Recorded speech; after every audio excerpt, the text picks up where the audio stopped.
కాలువ సుజాత గారు ఇక్కడ ఒకటి జరుగుతుంది. మీరు మీ వ్యవసాయ శాఖ మంత్రి తుమ్మల నాగేశ్వరరావు చెప్తూ ఇది ప్రకృతి వైపరీత్యం, దీన్ని పచ్చని పొలాలు కనిపించట్లేదా, లేదంటే బోర్లు ఎండిపోయినాయి, నిజంగా 26 లక్షల బోర్లు ఎందుకు వేశారని చెప్పి ప్రశ్నిస్తూ ఉన్నారు. 100 రోజుల పాలనలో అంటే 3 నెలలు దాటిపోయింది కాబట్టి 4 నెలల 3 నెలల దాటిన ఈ పాలనలో ఎందుకు శ్రద్ధ పెట్టలేదు?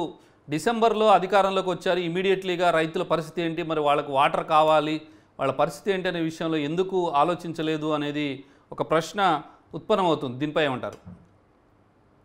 ఫస్ట్ ఆఫ్ ఆల్ వాళ్ళిద్దరు మాట్లాడిన దానికి ఆన్సర్ చెప్పి తర్వాత నెక్స్ట్ మీరు చెప్పి అడిగిన దానికి తొందరగా కంప్లీట్ చేయండి. విమర్శలకు ప్రతి విమర్శ కాకుండా చూడండి. Clarification please. ఏం చేసింది అన్నప్పుడు ప్రజలకు కూడా తెలియాలి కదా, మేము చేయలేదని మూసుకొని కూర్చోవాలా? ఫస్ట్ అది చెప్పాలి కదా. చెప్పండి. సోదరుడు అన్న మాటలు, కరెంటు పోతుంది అన్నారు.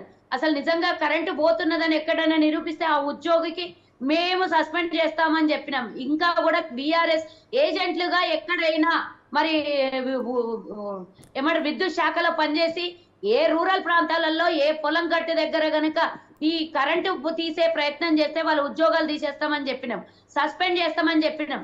ఎక్కడ కూడా ఉద్యోగం పోయినట్టు లాగ్ బుక్లలో మొన్న కేసీఆర్ మీటింగ్ పెట్టి, కేటీఆర్ సంథింగ్ ఎవరు మీటింగ్ పెట్టి కరెంటు పోయిందని వీడియోలు పెట్టిన అక్కడ ఏమంటారు అవి ఏసీలు ఆల్లా కనబడుతున్నాయి వీడియోలో. అంటే వీళ్ళు చేసేటటువంటి పనులు, వీళ్ళు చెప్పేటటువంటి మాటలు ఎక్కడ కూడా చిత్తశుద్ధి లేరు. లాగ్ బుక్కులు చూపిస్తా అన్నారు ఆఫీసులు, ఎక్కడైనా కరెంటు తీసేసినట్లు కనబడితే. ఇద్దరు కూడా బీఆర్ఎస్ బీజేపీ ఇద్దరు నోరు తెరిస్తే అబద్ధాలు ఆడుతున్నారు. ఎక్కడంటే కరెంటు పోతుంది, ఈ రోజు హైదరాబాద్ లో చీకటి అయిపోతుంది, కాంగ్రెస్ వస్తే అని చెప్పిండ్రు. మరి వచ్చే ప్రభుత్వం 4వ నెల ఏ ఒక్క రోజన్నా కరెంటు పోయిందా హైదరాబాద్ లలో ఊర్లలో? కేసీఆర్ ఉన్నప్పుడు ఇంకా అబద్ధాలు 24 గంటలు కరెంట్ ఇస్తామన్నాడు. కానీ నేను నా తాండూరులో స్వయంగా రూరల్ ప్రాంతం కాదు, గ్రామీణ ప్రాంతం కాదు, మా టౌన్ లో గంటకు అరగంట కరెంటు పోతుండే గత 10 ఏళ్లలో. నోరు తెరిస్తే అబద్ధాలు మేము 24 గంటలు కరెంట్ ఇచ్చినామని. ఎందుకు అబద్ధాలు ఆడతారు? ప్రజలకు తెలియదా? ఊర్లలో ఉండాలి. మీరు నేను హైదరాబాద్ లో ఉంటే మాకు కరెంటు పోకపోతే సరిపోయిందా? 4 కోట్ల మంది జనాభాకి కరెంటు పోతుందా లేదా వాళ్ళు గమనించారా? ఈ రోజు అబద్ధాలు ఆడి బబ్బం కలుపుకోవాలన్నటువంటి మీరు. అలాగే ఆర్టీసీకి మేము మొదటి చెక్కే 400 కోట్లు ఇచ్చినాం.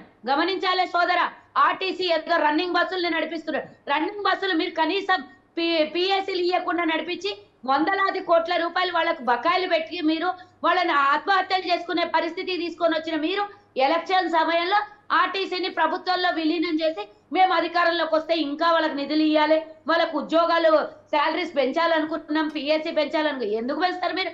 10 ఏళ్ళు ఏమైంది మీ చిత్తశుద్ధి? గాడిద పళ్ళు దోమిందా బీఆర్ఎస్? ఏం చేశారు? 10 ఏళ్ళు ఆర్టీసీ ఉద్యోగస్తులకు నడి రోడ్డు మీద వండబెట్టారు. ఇకపోతే మరి పొలాల గురించి మాట్లాడుతున్నారు. ఈ రోజు నిజంగానే వైపరీత్యం వల్ల జరిగినటువంటి ప్రభావితాన్ని దీన్ని ఏ కాంగ్రెస్ పార్టీ లేకపోతే ఎవరో కూర్చొని దగ్గరుండి నీళ్లు రాకుండానో బోర్లలో నీళ్లు ఎండిపోవడానికి కారణం కాంగ్రెసా? వచ్చి 4 నెలలైంది. గత ప్రభుత్వంలో ఎన్నడూ కూడా ఇలా జరగలేదా? అసలు అది ప్రకృతి వైపరీత్యం వల్ల జరిగితే దానికి నష్టమంతా కాంగ్రెస్ మీద వేయడం ఏంటి?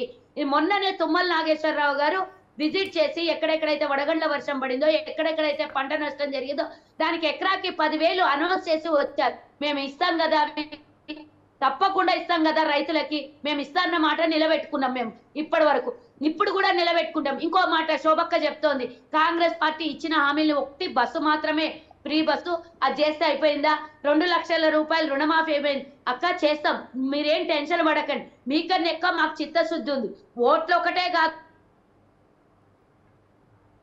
మ్యూట్లో శోభక్క మీరు రైతులకు చేసినటువంటి ద్రోహం తప్ప కాంగ్రెస్ ఏనాడు ఏకకాలంలో ఆనాడు రాజశేఖర్ రెడ్డితో పాటు దేశం మొత్తంలో ఉన్నటువంటి రైతులకి 72,000 కోట్ల రూపాయలని ఏకకాలంలో రుణమాఫీ చేసింది కాంగ్రెస్ ఘనతక్క.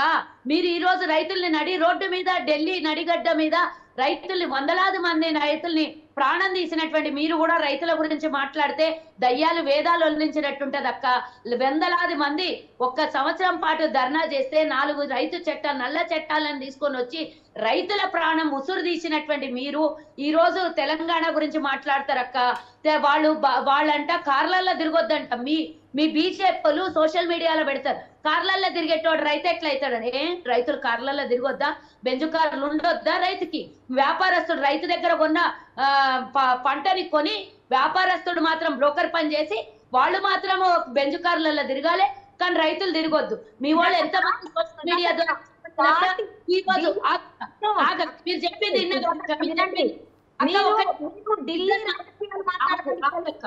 ఆగండి, మీరు నేను చెప్పినాక మీ వంతు వస్తుంది కదా మాట్లాడు. ఇంకొకటి మరి రైతులు గురించి ఒక్క నిమిషం ఉండండి శోభ గారు, సుజాత గారు కంప్లీట్ చేయండి. ఢిల్లీ ఈ ఒక్క నియోజకవర్గంలో మీరు నీళ్లు కొట్లాడి ఇప్పించినంత మాత్రాన వచ్చినట్టేనా? వాళ్ళు అడిగింది హిందూ ఎజెండా ఎందుకు పోతున్నాడు మళ్ళీ బండి సంజయ్ అని యాంకర్ అడిగినారు.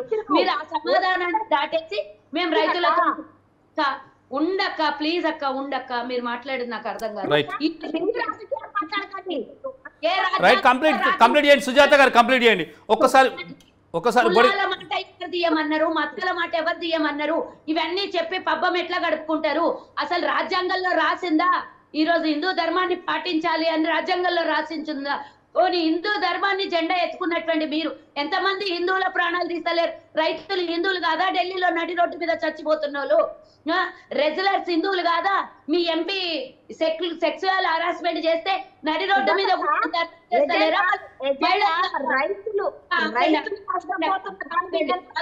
రైట్ ఒక్క నిమిషం ఉండండి సుజాత గారు, ఒక్క నిమిషం ఉండండి. వచ్చినాయి రాళ్ళ నష్టపోయిన రైతులు ఆదుకోమనేది ఎజెండా, టైముకు రైతులకి నీళ్ళు ఇవ్వమనేది ఎజెండా. నేను యాంకర్ని అడుగుతున్నా, మీరు హిందూ ధర్మం మీద ఎజెండా పెట్టి పిలిచి నేను మాట్లాడడానికి సిద్ధంగా ఉన్నా. ఈ రోజు మీరు ఎజెండా తీసుకొచ్చింది ఏంటి? రైతులకి నీళ్ళు ఇవ్వాలి వ్యవసాయానికి అనే దాని మీద యాంకర్ గా నన్ను మాట్లాడి శోభ గారు ఒక్క నిమిషం ఉండండి. సుజాత గారు కంప్లీట్ చేయండి ఒక్క నిమిషం. సుజాతతో మాట్లాడడం కాదు, నేను కూడా మాట్లాడతా. పార్టీని కాదు ఇక్కడ, మిమ్మల్ని రైతులు ఎత్తుకున్నారు. మీరు 2 లక్షల రూపాయలు